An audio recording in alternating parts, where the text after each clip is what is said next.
he calculated that I was only successful around 35% of the time, which I found so amazing because it meant that 65% of the time I failed. I want to understand more how your intuition works with all of those elements, because you come up with stuff that other people aren't coming up with when they're ingesting maybe a lot of the same data points. And I bring this forward because you've invented 10,000 toys while you were the chief creative officer at Melissa and Doug. I mean, it's almost inconceivable to think of that many toys. So something's happening inside of you that's this alchemy of intuition that I think we can learn from. Yeah, but I will also say that my odds of success are very low. And one of the most fascinating things I've learned in my life, there's this incredible researcher, Dean Simonton. He's like a creativity genius researcher. And he talked a lot about creativity and that there's a quantity equals quality, which you would never think about.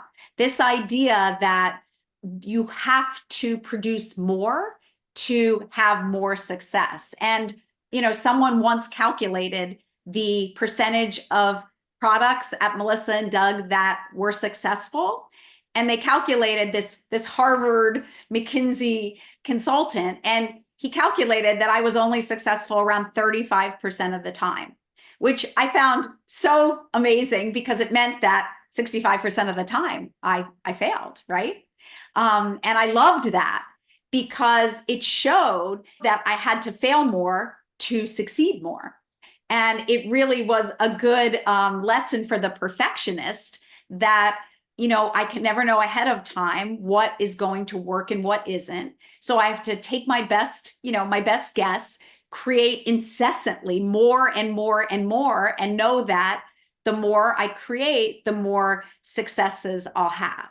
So, yes, I think my creativity is impelled by an inner unsettledness that is incredibly acute. And so it is motivated by a need to channel this internal chaos into concrete form. So it has become my meaning and my being to do that. So it is a bit innate, but it doesn't mean that we all can't get to that point where we can learn to channel whatever we have in us into something really creative.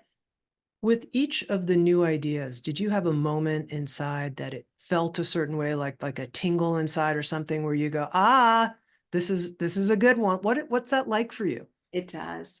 I mean, I'll get emotional if I talk about it, but I call it the boundless expanse of white space. And it's this brilliant white light. And when I'm in that space, like time stops, it's pure flow state. And then the epiphany, you could call it, I used to call it the angels are singing, because I would literally hear like and it would be like this idea would rise up from unconsciousness to consciousness. And I'd almost like pluck it out and be like, wow, this might be a winner. But again, 2/3 of the time it wasn't a winner. So the coolest thing about intuition is just an adjective that describes the way we create ideas. It has no bearing on the caliber of the idea.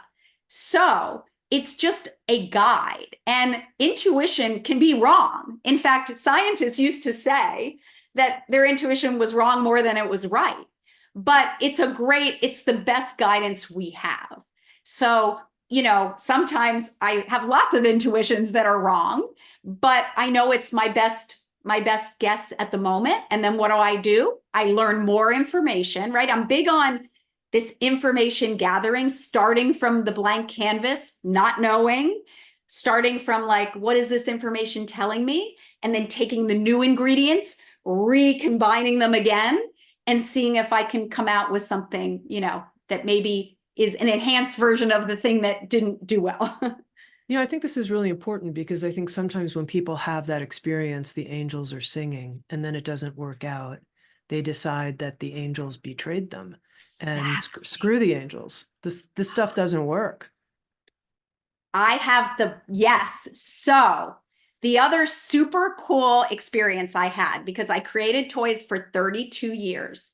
And what I used to do is take all my favorite failures and put them behind me on what I originally had is a little shelf of like forgotten toys, but it became my entire space. I had at one point I had close to 800 forgotten toys on my shelf. And what I saw was the most incredible thing ever, because what I saw was it's not as black and white as success or failure. Because what sometimes happened, this is the craziest thing, is a product that failed in 1 decade, 10 years later, I would bring back exactly as it was, not a single change, and it would become a resounding success. So it was a timing issue.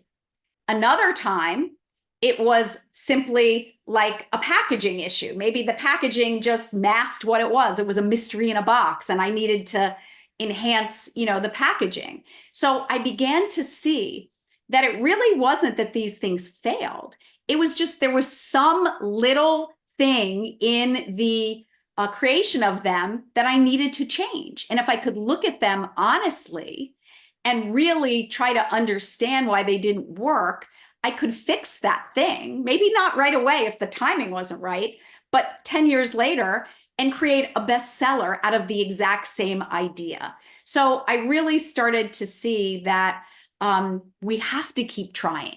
We can't take that one example and use it. And if you believe Dean Simonton, who did studies, he studied all the greats, he found that even in the time of like Bach and Beethoven and Mozart, they were all qualitatively the same as hundreds of other musicians who you've never heard of.